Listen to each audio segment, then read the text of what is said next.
Hello friend, এই দেখো মাছ এনেছি বললাম না, চিংড়ি মাছ।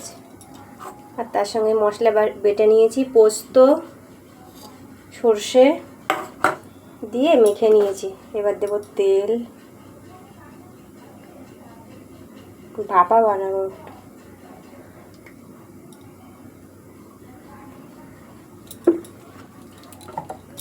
ভাপাতে না একটু তেল টেল না দিলে ভালো লাগে না।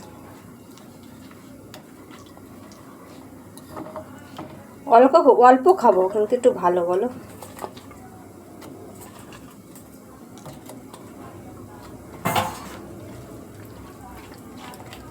কমই খাবো।